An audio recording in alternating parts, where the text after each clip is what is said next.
नमस्कार दोस्तों, स्वागत है आपका दृष्टि भारत में। और जैसा कि मैंने आपको पहले बताया था, आज मैं आप लोगों के लिए लेके आया हूँ भारत के एक बहुत ही मशहूर कवि अजय अंजाम जी, जो आज हमारे साथ हैं। और हम सब जानते हैं कि अजय भैया वीर रस के कवि हैं और इनकी कविताएं तो हम यूट्यूब और नेशनल चैनल्स पे सालों से सुनते आए हैं। आज बहुत मुश्किल से ये मौका हमें मिला है कि हम लेके आ सके अजय सर को। सर, बहुत बहुत स्वागत है आपका हमारे इस चैनल में। बहुत बहुत थैंक यू प्रमित भाई। और मुंबई से मैं आपके साथ हूँ, इतनी दूर से मेरे लिए वास्तव में मुझे बहुत अच्छा लग रहा है। और दृष्टि भारत के इस महनीय पेज पर हूँ, इसलिए मैं अपने आप को सौभाग्यशाली समझ रहा हूँ। पूरे हिंदुस्तान से जुड़ने का अवसर मिल रहा है ऑनलाइन इस टेक्निक के जरिए। तो पूरे देश को प्रणाम करता हूँ, सलाम करता हूँ, नमस्कार करता हूँ, प्रणाम करता हूँ। जय Hind. Thank you so much. बहुत बहुत स्वागत है आपका और आपने अपना कीमती समय निकाला, ये मेरे लिए बहुत ही बड़े सौभाग्य की बात है। तो सबसे पहले हम अपने दर्शकों को आपके बारे में कुछ बताना चाहते हैं कि लोगों में एक क्यूरियोसिटी होती है कि कहाँ से है ये जो हमारे कलाकार हैं। क्योंकि लोगों को लगता है कि हर बड़े कलाकार जो है वो बड़े शहरों में ही होते हैं या मेट्रो सिटीज में होते हैं, लेकिन मैं आज उनको बताना चाहता हूँ कि ऐसा बिल्कुल भी नहीं है। जो जमीन से जुड़े हुए लोग होते हैं वही सबसे बड़े कलाकार बनते हैं। तो अजय सर, आप हमें बताइए कि आप बेसिकली कहाँ से हैं। प्रमित भाई, मेरा जीवन बड़ा विचित्र सा है। मैं पूरे हिंदुस्तान का हूं। मैं ऐसे यूं कह सकता हूं कि मेरा जो नेटिव प्लेस है, मेरा जन्म स्थान है, वो तो उत्तर प्रदेश के औरैया जनपद में एक बहुत छोटा सा गांव है, बूढ़ा दाना। वहां अच्छा। मैं पैदा हुआ। और मेरे फादर जो है, वो जब मैं पैदा हुआ था उस समय वो लश्कर ग्वालियर में के पास में थे। तो मैं वहीं मेरी बर्थ हुई। मेरी मातृभूमि उत्तर प्रदेश में बूढ़ा दाना है। मेरा जन्म स्थान ग्वालियर के पास एक लश्कर शहर है, वहां के हॉस्पिटल में हुआ। और जैसे ही 1-2 साल का हुआ तो मेरे फादर, अब छत्तीसगढ़ और तब मध्य प्रदेश होता था, उसमें बिलासपुर जिला है, उसका एक गांव है छोटा सा हरदी बाजार। जी जी जी, वहां बिल्कुल। शासकीय उच्चतर माध्यमिक विद्यालय में प्रिंसिपल थे। तो मेरा जो बचपन का सेगमेंट है वहां गुजरा। फिर हाई स्कूल इंटर मैंने मेन पार्ट, एक हिल स्टेशन है छत्तीसगढ़ में, सरगुजा में, उसमें हाँ। मैंने हाई स्कूल इंटर किया। फिर लौट के बुद्धू घर को आए। डिग्री एजुकेशन और पोस्ट ग्रेजुएशन मैंने फिर औरैया इटावा डिस्ट्रिक्ट से, अपने होम डिस्ट्रिक्ट से किया। नौकरी भी अब मेरी यही है, शिक्षा विभाग में। तो इस तरीके से बड़ा यायावर जीवन रहा है। और मैं ईश्वर का थैंकफुल हूं कि इस बहाने मुझे हिंदुस्तान को देखने का, समझने का और लोगों की भावनाओं को बहुत निकट से जान पाने का अवसर मिला। जी। मतलब आपने अलग अलग राज्यों में अपना समय बिताया, अलग अलग कल्चर के लोगों को देखने का मौका भी मिला आपको। तो अच्छा, एक चीज और मैं पूछना चाहूंगा कि ये जो पोएट्री का प्रोफेशन है, मतलब आप तो इतने एजुकेटेड हो, फिर आप शिक्षा विभाग में भी काम करते हो, तो ये कविताओं की तरफ आपका रुझान कब से गया। दोस्त, क्या है कि मेरे जो फादर कीर्तिशेष, अब तो प्रातः स्मरणीय कीर्तिशेष आदरणीय रूप नारायण शुक्ल रूपेश जी, जो प्रिंसिपल थे छत्तीसगढ़ में, वो अपने आप में बहुत बड़े कवि थे। उनकी करीब 7 किताबें, रूप सर्वसी, रूपेश्वरी, रूप मंजरी, रूप मुक्ता, रूप मानसी, चाह महाकाव्य, ये सब प्रकाशित हो चुके हैं। और उनके ऊपर हमारे औरैया जनपद की एक साहित्यिक संस्था है, औरैया हिंदी प्रोत्साहन निधि, उन्होंने अभिनंदन ग्रंथ प्रकाशित किया। अब आप इससे मेजर कर सकते हो कि कितने बड़े कवि रहे होंगे। तो जी जी। उससे क्या हुआ प्रमित भाई कि मेरा बचपन कविताओं के आसपास ही गुजरा। घर में एक माहौल रहता था।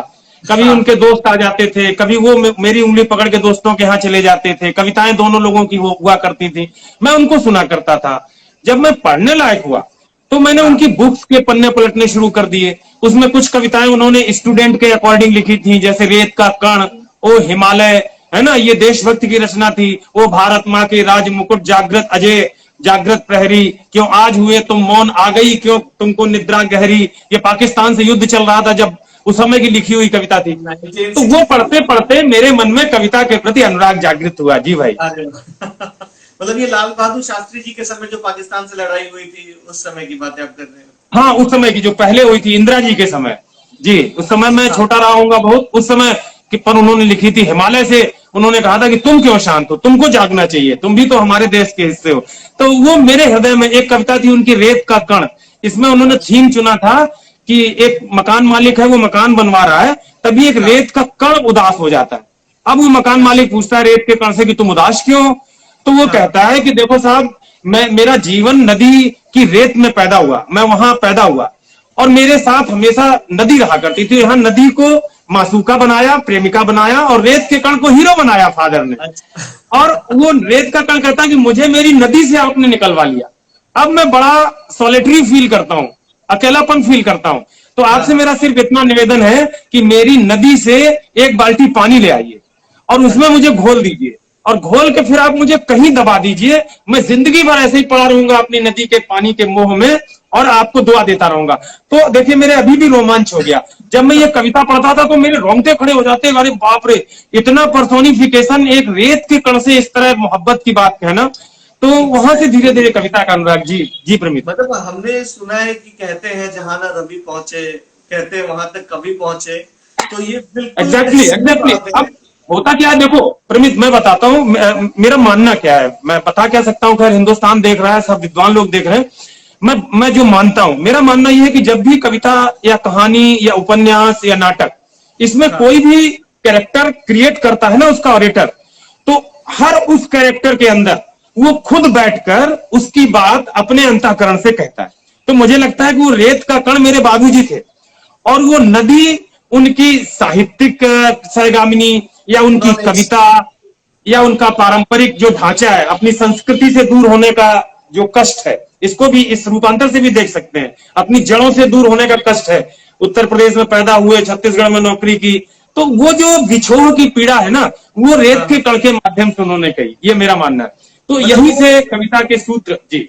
हाँ, वो इनसाइड फीलिंग रही होगी उनकी, जो उन्होंने एक्चुअली एग्जैक्टली। फील किया वही उन्होंने उतार दिया कलम के द्वारा। क्या बात है। बिल्कुल मतलब प्रमित, बिल्कुल प्रमित। हम क्या देख रहे हैं कि ये प्रेरणा हमें कहीं से भी मिल सकती है।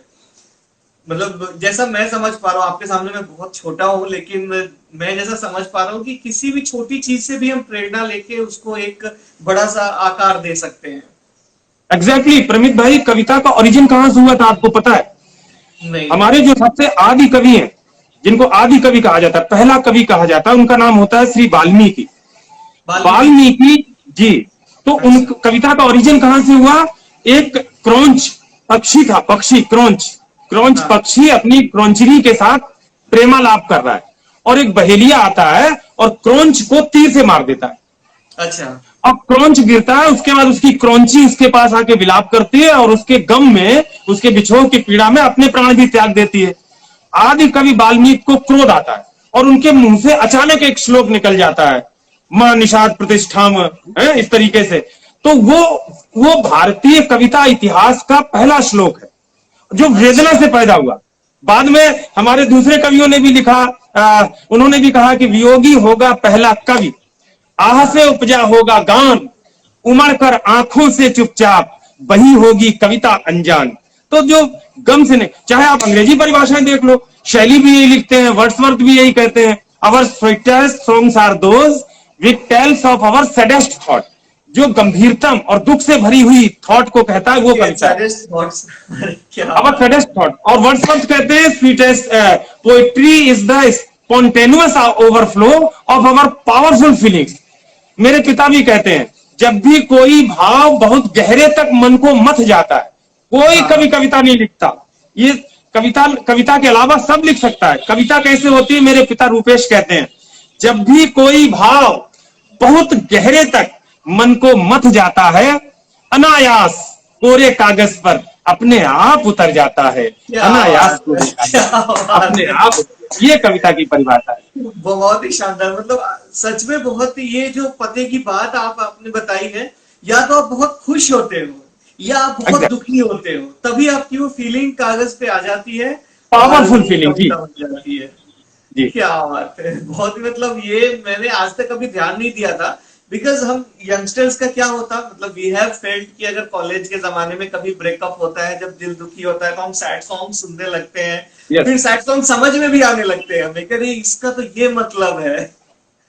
तो दिस इज यस। हाउ, जब अब वो डीप देखो फीलिंग ना, आती है। सिनेमा में जो गाना है, कोई जब तुम्हारा हृदय तोड़ दे, तड़पता हुआ जब कोई छोड़ दे, तब तुम मेरे, ये एक कविता है। जो टूटा हुआ दिल अपनी प्रेमिका से कह रहा, सिंपल सी उसको पोएट्री के रूप में देखो, तो that is a right. Very good sadistic poetry. और फॉर्चुनेटली आज मुकेश जी का जन्मदिन भी है। मुकेश अरे चंद्रपाल वाह, अरे वाह वाह आया वाह है। वाह। तो मुकेश जी एकदम लेजेंड है हमारे इंडिया के, लेजेंड। हिंदुस्तान को विश्व भर में अगर पहचान दिलाने में कुछ लोगों का हाथ होता है, तो उसमें से एक नाम अगर आप नहीं लोगे मुकेश जी का, तो बहुत बड़ी आप जिम्मेदारी से अपने आप को अलग कर लोगे। मुकेश जी ने विश्व में नाम पैदा किया, दूसरे देशों में उनके तराने, उनके नगमे बजते हैं जी।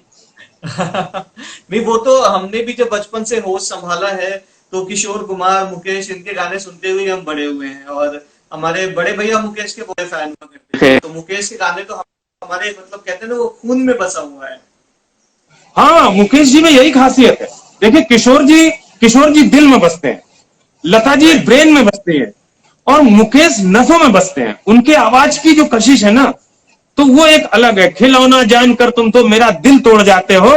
कोई भी प्रेमिका से छूटा हुआ आशिक इस गीत को सुनता है तो उसे लगता है कि मेरा दिल गा रहा है। ये चीज है। फिर जीना यहाँ मरना यहाँ, इसके सिवा जाने कहाँ, ये सब देखो ना, क्या अद्भुत अद्भुत अद्भुत अद्भुत गाने गाए मुकेश जी ने। तो एक बार मुकेश जी की आत्मा को भगवान शांति दे, और मैं भी प्रणाम करता हूँ लेजेंड फिर से आए धरती पे।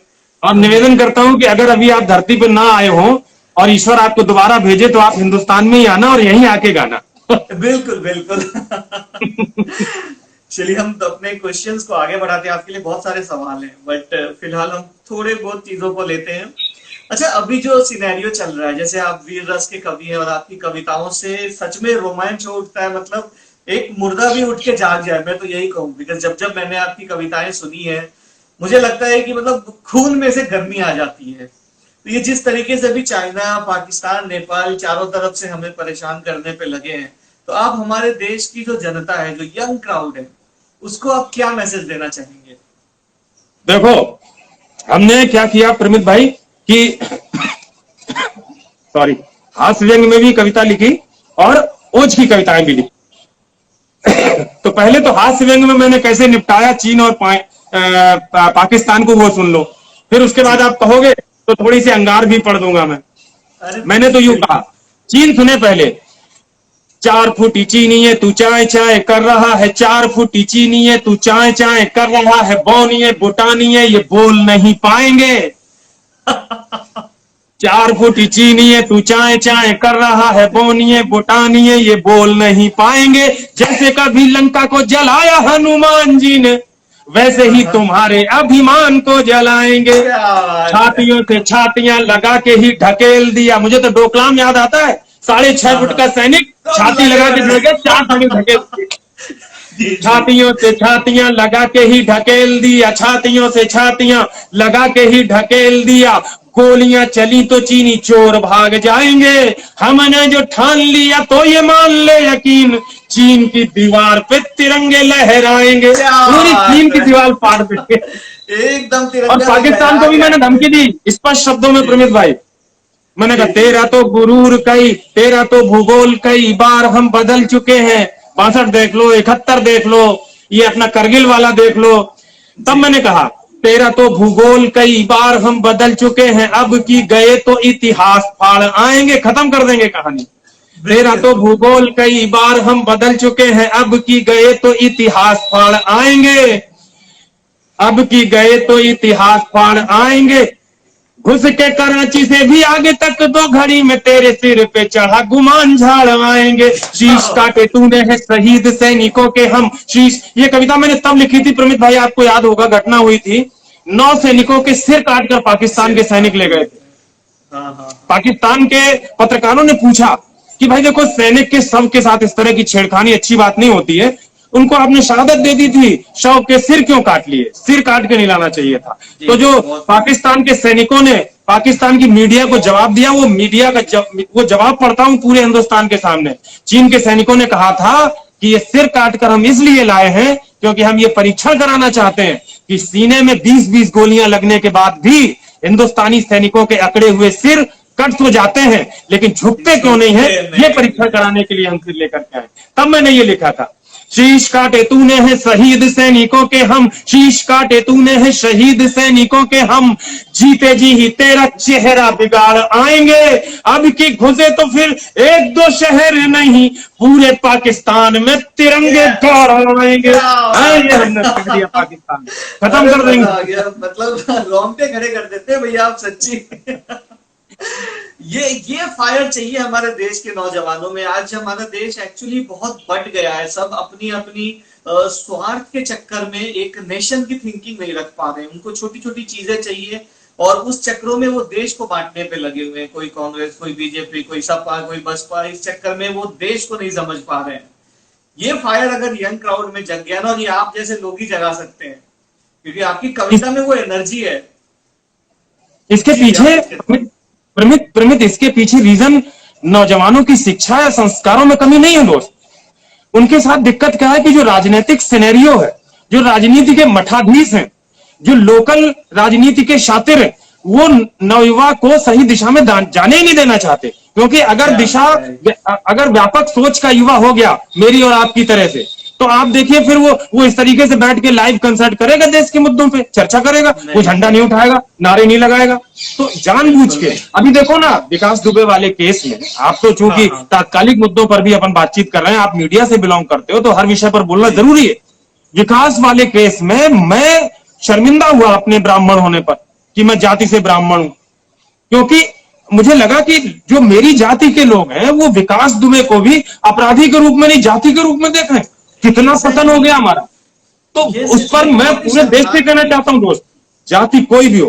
अभी 2 महीने 4 महीने पहले आप नारे लगा रहे थे कि वो जिहादियों ने कोरोना फैला दिया, वो जाति विशेष का काम हो गया। अब ये जाति कहां से हो गई? तो ये नहीं होना चाहिए। अपराधी माने अपराधी वो मैं तो युवाओं से सिर्फ इतना निवेदन करता हूं प्रमित, देश में वो देशभक्ति का उबाल दीजिए माँ, देश में वो देश माँ से प्रार्थना करता है शारदा माँ से एक कवि, देश में वो देशभक्ति का उबाल दीजिए माँ, देश प्रेम की दिलों में ज्वाल लगने लगे, कर्म से अखंड और धर्म से प्रचंड आज हर युवा ही लाल बाल पाल लगने लगे, बेटियों को शक्ति का वो बीज मंत्र दीजिए कि बेटियों को शक्ति का वो बीज मंत्र दीजिए कि वहशियों को काली का कराल लगने लगे, ऐसी वीरता प्रदान कीजिए सुतों को मात, बच्चा बच्चा अंजनी का लाल लगने लगे, बजरंग जैसे बेटे हो, हनुमान जैसे बेटे हो। ये चाहता हूं मैं। दुश्मन सामने आए तो खत्म कर दे उसको, बस ये जगाना है हमें। एनर्जी की कमी नहीं है युवाओं में, मैंने देखा है कि उनको डायरेक्शन की कमी है, उनको गलत डायरेक्शन में डाइवर्ट कर दिया गया है, जो सही सोच है उससे हटा करके। बिकॉज अगर लड़ने और एनर्जी की कमी होती है तो वो दूसरी चीजों के लिए भी नहीं लड़ रहे होते। आज एंटी सीए रैलियां हुई है, दिल्ली में कितने दंगे हुए रिसेंटली हमने देखा। अगर उनके पास एनर्जी नहीं होती तो दंगे नहीं हो रहे होते। वो वही एनर्जी अगर नेशनल डायरेक्शन में लगाए तो हम अपने देश को कितना आगे ले जा सकते हैं। एग्जैक्टली बिल्कुल सही बात है, बहुत बढ़िया बात। आज मेरे एज ग्रुप के लोगों से कहता हूं कि जो अमेरिका में जाके पढ़ने में, लंदन में जाके पढ़ने के सपने देखते हैं, वो अगर वही काम इंडिया में करने के सपने देखें और करें तो हम अपने देश को और भी आगे पहुंचा सकते हैं। आज गूगल का सीईओ, माइक्रोसॉफ्ट का सीईओ सारे हिंदुस्तानी है।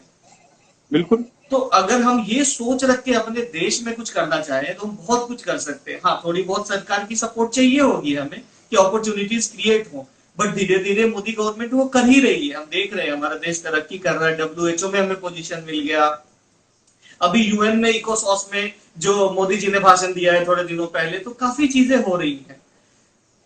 अब इसमें आप जैसे लोगों का थोड़ा साथ मिल जाए, एक एनर्जी जग जाए लोगों में, तो बस जनता तो फिर जाग ही जाएगी। रमित, मैंने तो जिंदगी को मिशन बना लिया।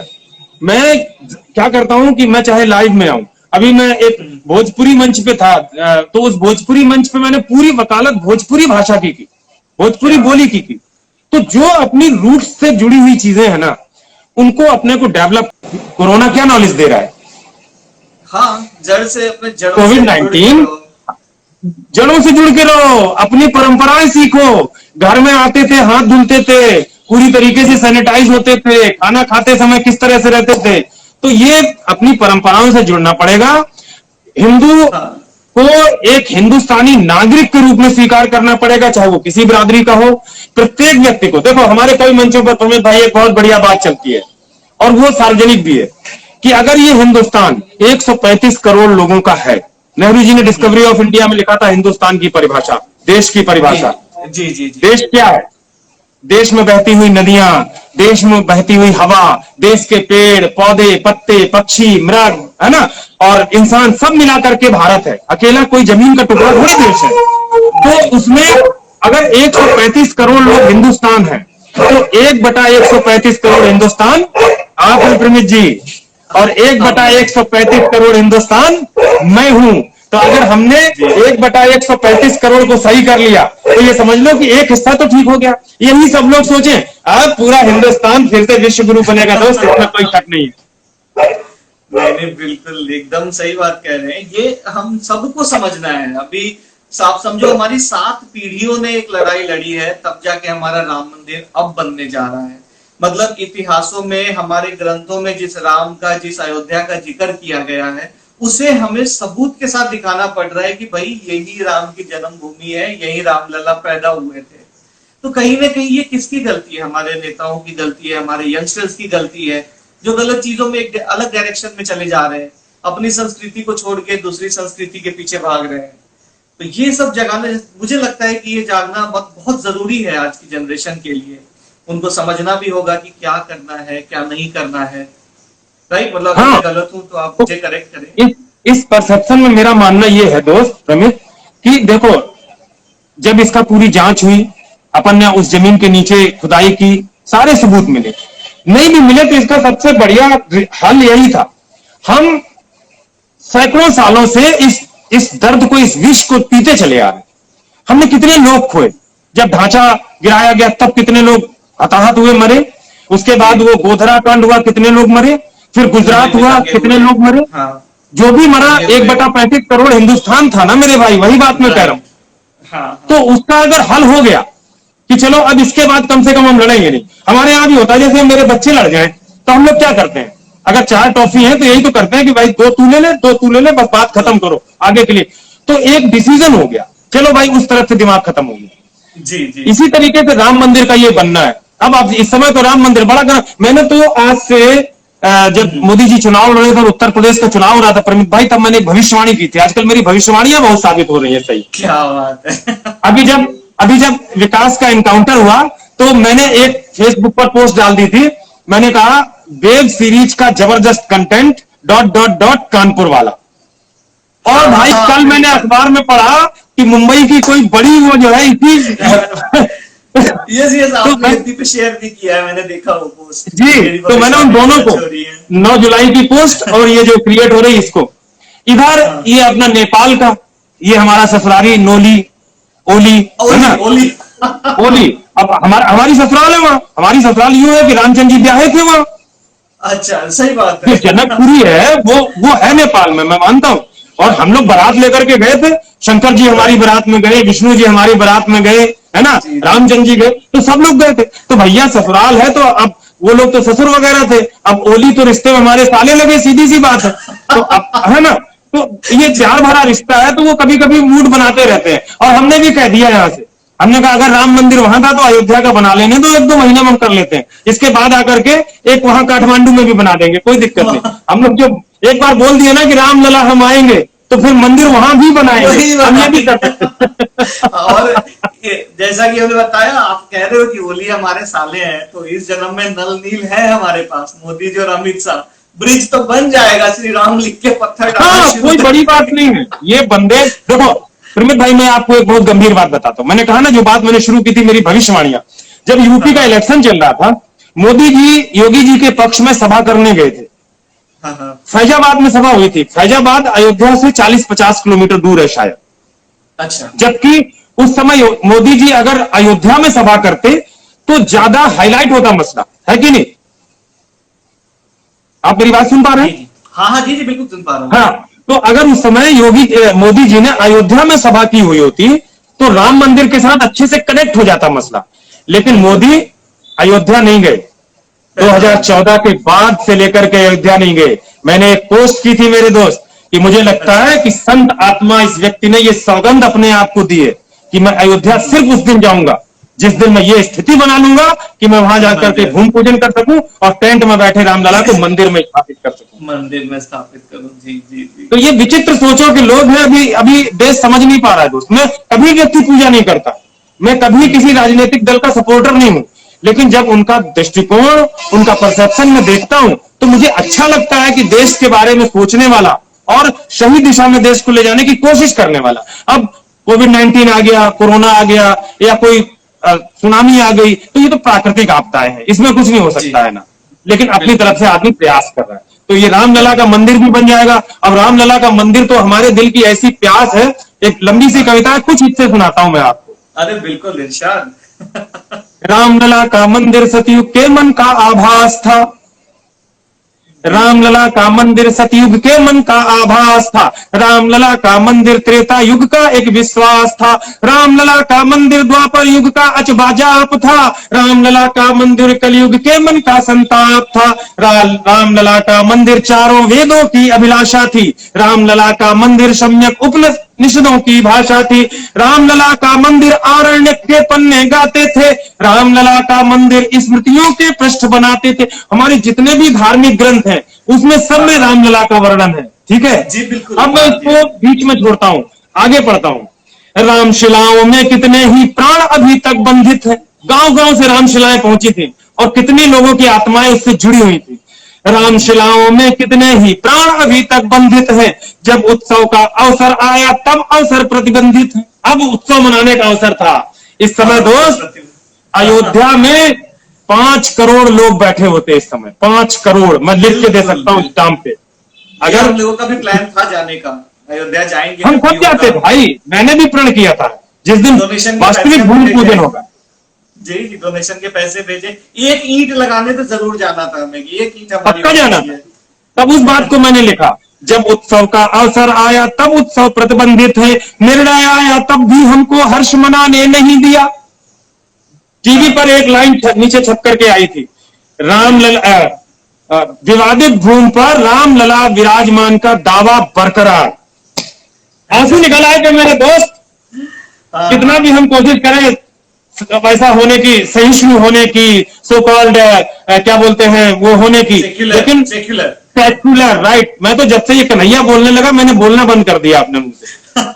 सर सेक्युलर कितना भी हम दावा करें, गलत ले लिया। सेक्युलर का मतलब ये नहीं कि आप अपना धर्म छोड़ दो, सेक्युलर का मतलब है आप दूसरों की इज्जत करो, लेकिन अपनी धर्म की इज्जत तो करनी ही करनी है ना।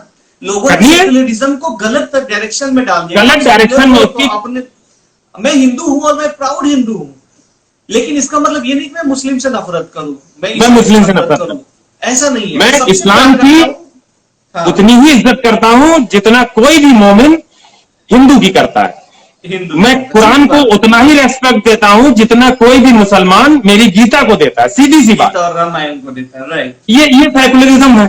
तो मैं कहता हूं कि अंदर कितना भी सेकुलरिज्म ऊपर हम थोप लें, लेकिन अंदर जब रामलला की बात आती ना, टीवी पे जैसे ही दोपहर 12 बजे निर्णय आया, एक लाइन छपी, विवादित जमीन पर रामलला विराजमान का दावा बरकरार, ये लगा कि बल्लियों उछल पड़ूं, ये लगा कि शोर मचाऊं, ये लगा कि दीवारों से लड़ पड़ूं, क्योंकि वो 20 साल का जो दिमाग में भरा हुआ था ना, तो ये मन हुआ। लेकिन उस दिन भी आपने पूरे देश को बंद कर दिया, सब लॉक कर दिया, आप खुशी नहीं मना सकते, आप पटाखे, चलो भाई एक बड़ा निर्णय हो रहा है, एक बड़ी लड़ाई खत्म हो रही है, हमने वो भी त्याग कर दिया, बलिदान कर दिया, नहीं करेंगे, नहीं खुशी मनाएंगे, हमारा इतना बड़ा काम हुआ। जिनकी याद में हम सदियों से, युगों से दिवाली मना रहे हैं, उनका जब इतना बड़ा काम हुआ तो हम एक मोमबत्ती नहीं जला पाए, दो एक दीपक नहीं जला पाए, है ना।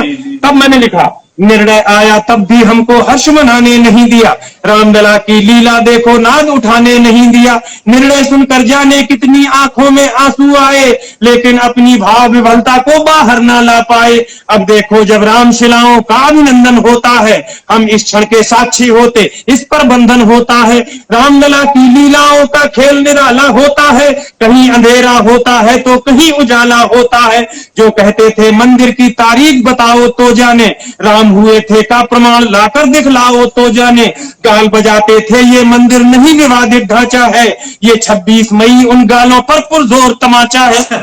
26 मई को जो ये लोग कहते थे ना राम हुए थे, बताओ कहां मंदिर हुआ, कहां, जब निर्णय आया ना कोर्ट का, ऐसा लगा कि उनके गाल पर कोर्ट ने एक तमाचा दिया हो कि देखो ये है, और ऐसे ही तमाचा होली को पड़ने वाला। राम तो थे, हैं, राम तो रहेंगे, राम से बड़ा है राम का नाम, ये जो नहीं समझते हैं। मैं तो यूं कहता हूं कि एक नया नारा देता हूं सभी मित्रगण दोहराएं, एक नया नारा, उस समय हमने नारे लगाए थे, रामलला हम आएंगे, मंदिर वहीं बनाएंगे, एक नया नारा दे रहा हूं, एक नया नारा देता हूं सभी मित्र दोहराएंगे, रामलला हम आएंगे और जमकर हर्ष मनाएंगे। कभी ना कभी तो कोरोना खत्म होगा, तब हम आएंगे रामलला तुम्हारे दरबार में और पूजन करेंगे।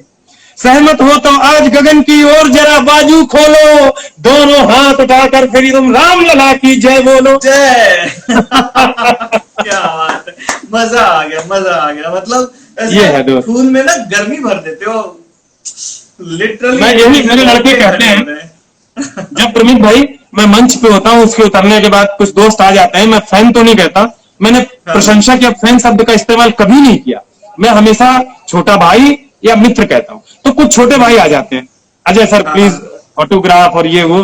तो मैंने कहा कैसा लगा दोस्त? अरे बोले सर वो तो कहिए कि सरहद पर नहीं है, अगर सरहद पर हो और आप ये कविता सुना करके कह दो बेटा छूट पड़ो, तो हम लोग कराची में घुस जाए जाकर के। ऐसा लड़के कहते हैं। नहीं, एक्चुअली मैं बता रहा हूँ, आपकी कविताओं में ना एक एनर्जी है, जो वो आप जो फील करते हो, जो आपने शुरुआत में कहा कि जो अंदर की चीजें होती हैं वही बाहर आती हैं, तो कहीं ना कहीं एक ज्वालामुखी आपके अंदर भी भरा हुआ है। अरे मैं कई बार क्या होता है प्रमित, कई बार मैं जो कविता की एक मर्यादा है, जो मेरे पिता ने मुझे पढ़ाई, जो कविता के बड़े लोगों ने मुझे पढ़ाई कि कविता की एक मर्यादा है, और मैं पालन करता हूं उसका। आपने देखा होगा कहीं किसी का नाम नहीं है इस रामलला की कविता में भी, कहीं मोदी नहीं आए, कहीं योगी नहीं आए। हाँ, जी। लेकिन कभी कभी मैं मर्यादा भूल जाता हूं आक्रोश में, और उसकी 4 पंक्तियां आप अगर इजाजत दो तो सुना दूं। अरे बिल्कुल सर, आपका शो है।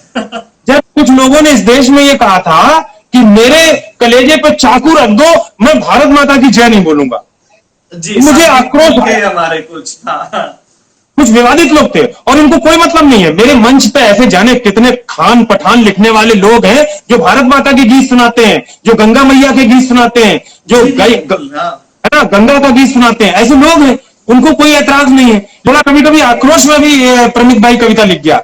जैसा मैंने आपको बताया कि मैंने कविता का हमेशा मर्यादा का पालन किया है, शब्दों का एक स्तर रखा है, लेकिन कभी कभी दिल में इतना आक्रोश आता है, जुनून आता है कि मैं चीजें मुंह भी लिख जाता हूं गुस्से में। अभी जब हैदराबाद के एक नेता ने कह दिया मैं कलेजे पे छुरी रख दो, मैं भारत माता की जय नहीं बोलूंगा, अब उस समय मैंने आक्रोश की चार। अब आपके मुंह से आपका क्या है ना, आप पढ़े लिखे अच्छी और यूनिवर्सिटी से पढ़े हो, तो आप बढ़िया प्रोनाउंसिएट कर लेते हो, ओवैसी बोल लेते हो। मेरे साथ क्या है, मैं गांव के स्कूल में पढ़ा हूं, तो मैं ओवैसी बोलने की कोशिश करता हूं तो मुंह से मवेशी निकल जाता है, तो इसलिए मैं बोलता ही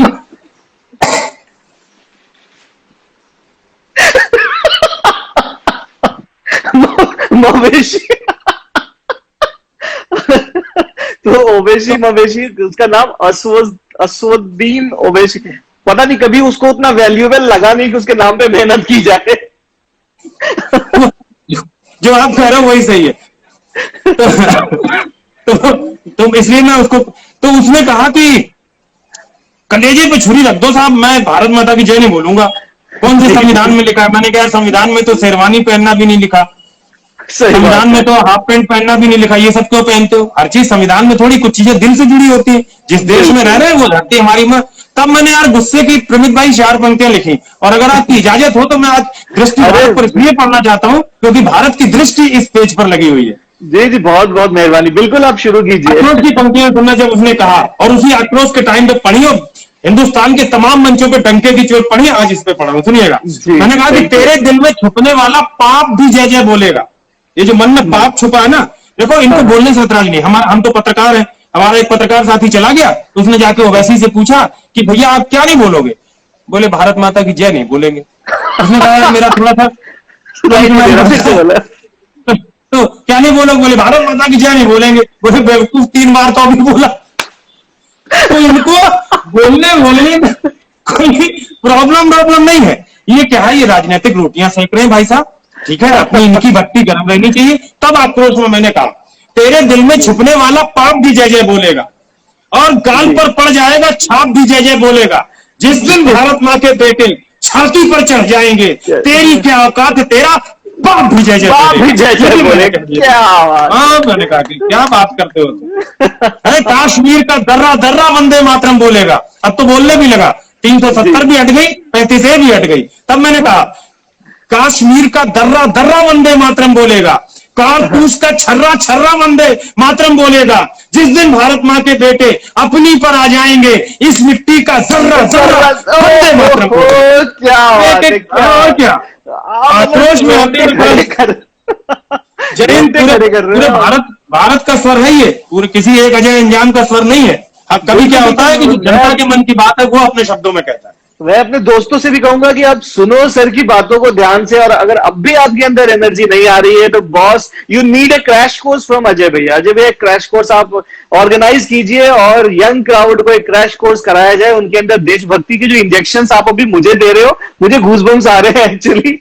मैं चाहता हूं कि हर किसी को मिले कि भाई देश सबसे ऊपर है, उसके बाद ही कुछ है। उसके बाद कुछ है, और इस देश में उदाहरण है इस बात के। प्रमित भाई, अब्दुल हमीद कौन सा हिंदू था आप बताओ?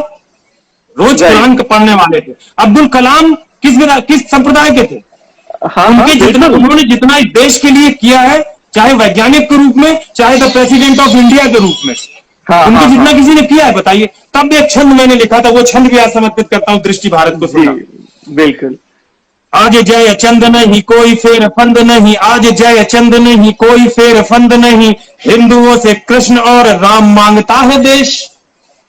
शेर सरदारों के घरों से भी सुनो जी आज, बेटा भगत सिंह सा ललाम मांगता है देश। एक नाम बोलता हूं और सलाम चाहता हूं, आज जय चंद नहीं कोई फेर फंद नहीं, हिंदुओं से कृष्ण और राम मांगता है देश। शेर सरदारों के घरों से भी सुनो जी आज, बेटा भगत सिंह सा ललाम मांगता है देश। जात के लिए भी नहीं, पात के लिए भी नहीं, देश के लिए ही बस काम मांगता है देश। और एक नाम बोलता हूं और सलाम चाहता हूं, मोमिनों से अब्दुल कलाम मांगता है देश। ऐसे बेटे को अपने अपने घर में। सही बात है। नहीं तो यहाँ तो नारे चलते हैं, हर घर से अफजल निकलेगा। और हर घर से अफजल, देखो होता क्या भाई साहब, हर घर से ऐसे तो निकलता नहीं है, हर घर से नाली से फिर पूरा निकलता है। और ये मोदी नाम का जो आदमी है ना, इसने हर नाली में ऐसा गुंजा लगाया है कि ना अफजल निकल पा रहा है ना गंदगी निकल पा रही है, सब घर में घुसे हुए, सब घर में घुसे हुए। उनका आपने नारा सुना होगा कि हम शर्मिंदा हैं, तेरे कातिल जिंदा हैं, भारत तेरे टुकड़े होंगे इंशाअल्लाह इंशाअल्लाह। चलो आई डोंट नो, हमारे देश में रह के हद हो गई, हद हो गई। मतलब किस तरीके की आजादी आप मांग रहे हो, किससे आजादी मांग रहे हो? तुम्हारे अंदर का खून इतना पानी बन गया है कि तुम विलाप करने लगते हो जाकर के अफजल की लाश पर, तुम विलाप करने लगते हो बुरहान वानी की लाश पर जाकर के। याकूब मेनन मरा तो भी यही हुआ। अभी नाइकू मरा तो उनके बारे में टीवी पे चल रहा है कि भाई मैथ्स का स्टूडेंट था, साइंस पसंद था, उसकी हॉबी पेंटिंग थी। मतलब आप आतंकवादियों को इस ये किस किताब में लिखा है कि मैथ पढ़ने वाला लड़का आतंकवादी या अपराधी नहीं हो सकता? सर जितने भी आतंकवादी हैं अभी तक करके, चाहे वो अलकायदा वाला ओसामा बिन लादेन हो, वो भी सॉफ्टवेयर इंजीनियर था। मैक्सिमम सारे इंजीनियर डॉक्टर ही हैं। आप बताइए ना, सब ये पढ़े लिखे लोग हैं, तो ये कौन सा तर्क हुआ कि पढ़ा लिखा व्यक्ति अपराधी या आतंकवादी नहीं हो सकता? बिल्कुल हो सकता है। उसका अगर दिमाग में जहर भरा हुआ है तो डेफिनेटली वो होगा ही होगा।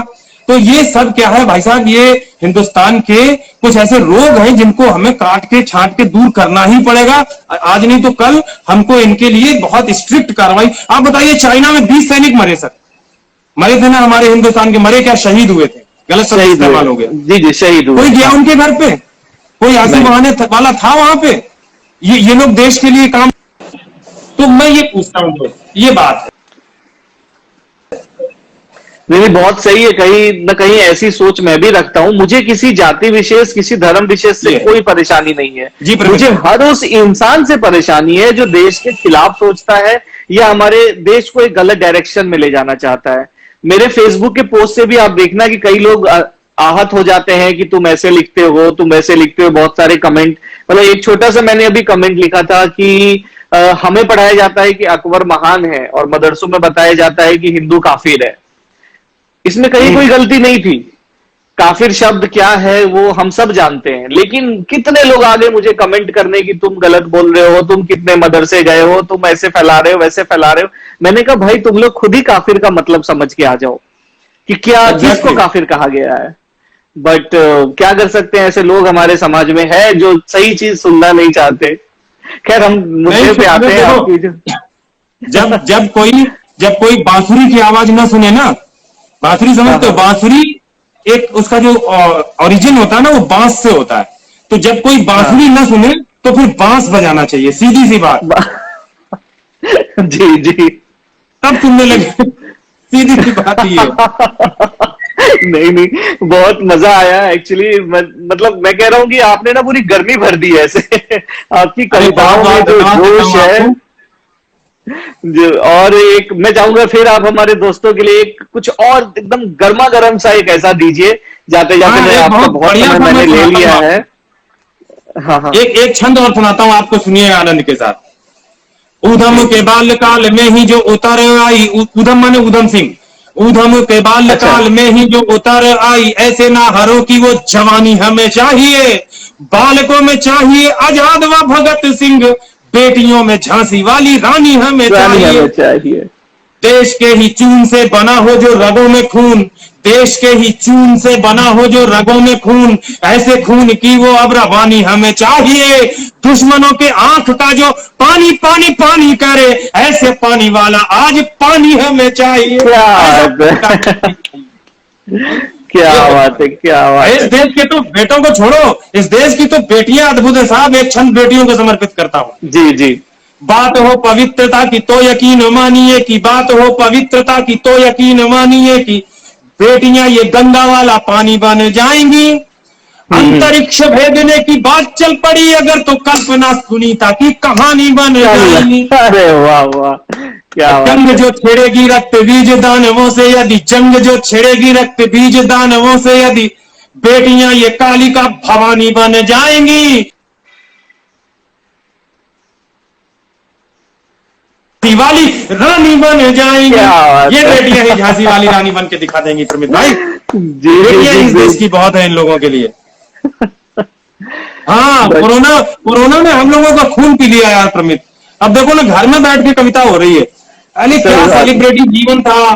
कभी न्यूज 18 के स्टूडियो में होते थे, कभी जी न्यूज के स्टूडियो में होते थे, कभी इंडिया न्यूज पे पहुंच जाते थे, कभी आज तक पे। आजकल क्या है कि ये यहाँ घर पे बैठ के, तब मैंने कोरोना में 2-3 छंद लिखे थे, वो भी आपको सुनाता हूँ, मजे के। बिल्कुल बिल्कुल। मैंने ये कहा कि कोरोना की भेंट चढ़ गए हैं आज सारे मंच, कोरोना की भेंट चढ़ गए हैं आज सारे मंच, मंच वाले फंसे, मंच वालियां फंसी हुई, सब फंसे अपनी जगह, कोई निकल नहीं पा रहा। हाँ हाँ हाँ। कोरोना की भेंट चढ़ गए हैं आज सारे मंच, मंच वाले फंसे, मंच वालियां फंसी हुई, फंस गए लिफाफे माला साल भी फंसे हुए हैं, वाह वाह फंस गई है तालियां फंसी हुई। रोड की विचाल बैरिकेड में है कैद और, रोड की विचाल बैरिकेड में है कैद और, जहां देखो वहीं देखे जालियां फंसी हुई। ऐसे में सुखी है वही जीजा लोग जिनके पास आके लॉकडाउन में है सालियां फंसी हुई। वो मस्त है, उनको कोई बात नहीं, हम जैसे लोग बड़े दुखी हो रहे हैं। कुछ नहीं चाहिए उनको। क्या बात है सर। बोले ठीक है, लड़की आ गई, अपने आराम से वक्त कट रहा है उनका, तो वो तो मस्ती में, हम लोग परेशानी में है ना। कोई है ही नहीं घर में, बस एक सूरत दिखाई देती है और वो भी सिर्फ एक ही बात कहती है, उठिए जरा चाय बना लाइए, ये बर्तन मैंने रख दिए जरा इनको साफ कर दीजिए। ये झेलना पड़ रहा है दोस्त। मैं समझ सकता हूँ सर। मुंबई में हमारा भी वही हाल है। घर में बाइयां आनी बंद हो चुकी हैं। आप झाड़ू पोछा भी खुद कर रहे हो, खाना भी बना रहे हो, चाय भी बना रहे हो, कपड़े भी कर रहे हो, सारी चीजें हमें खुद ही करना पड़ रहा है। ये कोरोना ने बहुत कुछ सिखा दिया एक्चुअली हमें, सेल्फ डिपेंडेंट होना, लाइफ की वैल्यू। जिंदगी में पहली बार मैंने काढ़ा पिया है, कैन यू बिलीव। मतलब फैशन के नाम पे फैशन के नाम पे हम ग्रीन टी पीते थे कि इट्स मतलब इट लुक्स कूल कि हम ग्रीन टी पी रहे हैं, हम शो ऑफ करते थे कि I am fitness freak, you know, I just had a green tea, ऐसे लोग बोलते थे। आज वो लोग काढ़ा पी रहे हैं कि भाई ढूंढो और लाओ, जिंदगी बचानी है। हाँ, वो भी गुर्ज और गिलोय का पी रहे हैं जो सबसे ज्यादा कड़वा होता है। नीम, गिलोय। और मैंने रिसेंटली एक बोतल खत्म की है बैद्यनाथ के महासुदर्शन काढ़ा की, डेली थोड़ा थोड़ा पी के। हम तो थोड़ा सा रूरल टच में रहते हैं, आप तो मुंबई में हो, तो हम तो पेड़ से तोड़वा मंगाते हैं, लड़कों को भेज के, वो जो ओरिजिनल गिलोय है ना, वो तोड़वा के घर में कूच के पानी में उबाल के और उसको कंटिन्यू इस्तेमाल कर रहे हैं। तो ये स्थितियां हैं। अब तो बीवी के मजदूर बने हुए हैं प्रमित भाई। एक छंद इस दर्द का भी सुन लो यार, कवियों का दर्द नहीं सुनोगे तो कहाँ जाओ। नहीं बिल्कुल बिल्कुल, सुनाइए। घर में फंसे हैं आज घर वाली कसे पास, बच्चन की चिल्लकों से मन घबरायो है। ईटिंग को काम नहीं, ड्रिंकिंग को नाम नहीं, मोदी ने कुड़ाए को ठेका खुलवायो है। मतलब ठेका खुल, आप देखो लॉजिक देखो अगले का, ठेका खुल गया, अब हम दारू खरीद तो लाए, पिए कहां भाई साहब, घर में तो बीवी डंडे मारेगी, पीने नहीं देगी, बाहर होटल आपने खोले नहीं, अब हम जाएं तो जाएं कहां, चौराहे पर या सड़क पर पिए तो पुलिस डंडा मारेगी, तो कहां में जाएं? मतलब नहीं सकते। ईटिंग को नाम नहीं, ड्रिंकिंग को काम नहीं, मोदी ने कुढ़ाए बेको ठेका खुलवायो है, बीवी के मजूर भय बड़े मजबूर भय, बीवी के मजूर भय बड़े मजबूर भय, दूर है लिफाफा साल जिया घबरायो है, खुद ही उठो है भाव, खुद ही लिखो है छंद, खुद ने जो खुद के ही पढ़ के सुनायो है। क्या बात है। एक्चुअली अभी तो पब्लिक गैदरिंग भी बंद है, सारी चीजें बंद है, मतलब आपने भी पूरा दर्द निकाल दिया है भैया, सच्ची कहूँ पूरा दर्द यार, कहीं नहीं जा पा रहे। क्या बढ़िया लाइफ थी, लोग बहुत इज्जत से बुलाते थे, मंच पे माले पहनाते थे, तालियां बजती थी, एक एक लाइन पे हंगामा होता था। अब तो पूरा सिनेरियो ही बदल गया एकदम दोस्त, ये है।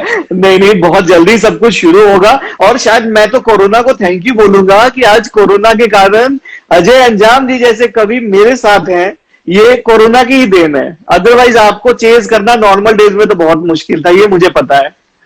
इवन कोरोना टाइम में भी है ना, वास्तव में कंडीशन यही है। देखो क्या था पहले, क्या स्थिति थी, आज क्या स्थिति है। रोज करते थे काम, चोखे में लेते थे दाम, नाम था अंजाम, आज चाल है धुआं धुआं।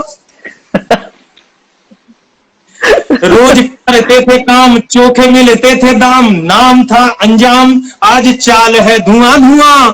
बाम से भी काम न चले है पोस्ट देख देख, हेडेक भाइयों है मेरो भाल है धुआं धुआं।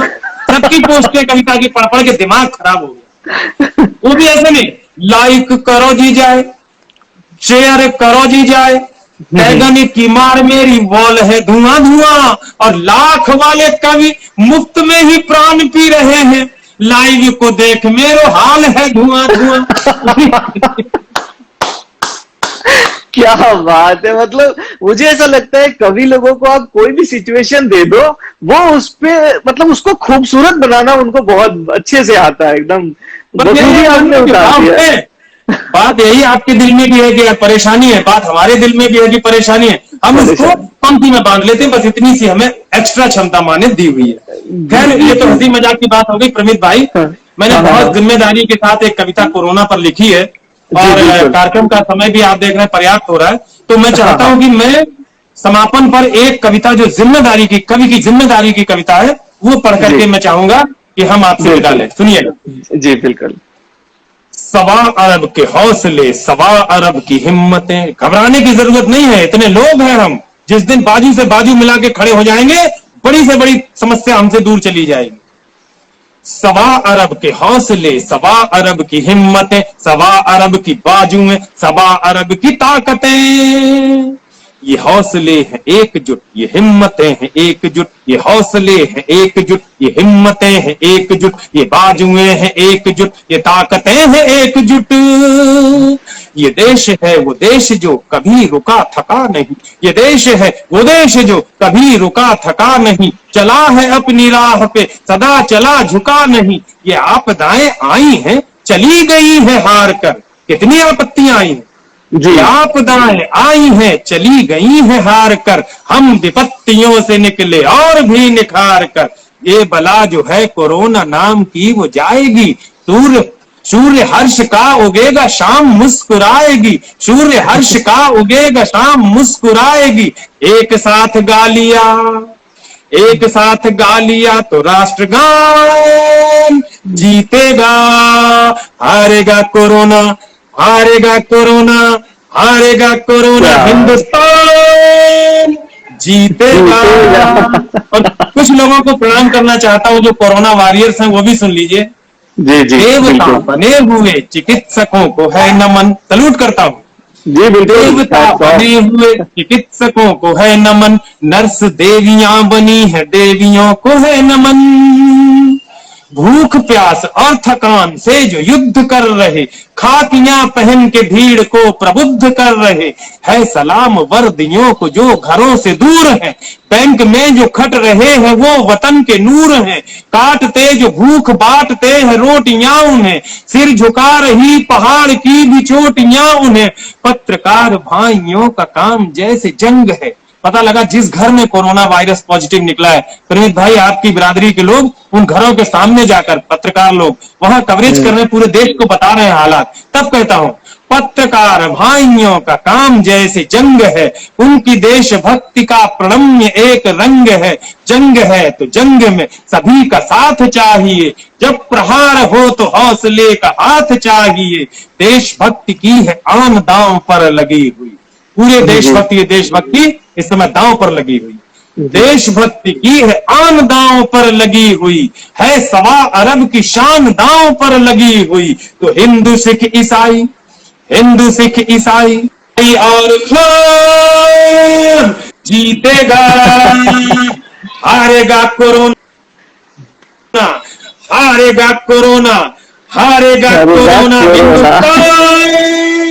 जीतेगा हिंदुस्तान, जीतेगा। वंदे मातरम, भारत माता की जय, भारत माता की जय। थैंक यू सो मच भैया, आपने आपका कीमती समय निकाला और हमारे दर्शकों को भी इतने प्यारी प्यारी कविताएं सुनाई। मुझे लगता है कि हमारे दर्शकों का भी खून गर्म हो गया होगा, और नहीं हुआ है तो आप इस वीडियो को शुरू से देखिए और अपने खून को गर्म कीजिए। और हमारा देश हमेशा से पहले है और हमेशा से पहले रहेगा। और चलते चलते एक बार भैया आपका बहुत बहुत शुक्रिया कि आपने अपना कीमती समय निकाला, आप हमारे चैनल पे आए, अच्छी अच्छी कविताएं सुनाई। मेरे पूरे दृष्टि भारत की टीम की तरफ से एक बार आपको बहुत बहुत धन्यवाद। प्रमित भाई मेरी ओर से भी बहुत बहुत धन्यवाद। और जितने भी ऑडियंस देख रहे हैं, चाहे वो मेरे फॉलोवर हो चाहे वो प्रमित के फॉलोवर हो, सबसे दस्तबस्ता गुजारिश है, हाथ जोड़ के प्रार्थना है, दृष्टि भारत के फॉलोवर बनिए, लाइक करिए, इस वीडियो पर भी कमेंट करिए, इसको अधिक से अधिक शेयर करिए, जिससे पूरे हिंदुस्तान तक मेरी कविताएं पहुंच सके। और प्रमित बहुत अच्छा काम आप कर रहे हैं, इसी तरह देशभक्ति आपके हृदय में सदैव प्रज्वलित रहे, ऐसी मेरी मां शारदे से कामना है, प्रार्थना है। Thank you so much, thank you Drishti Bharat, thank you so much.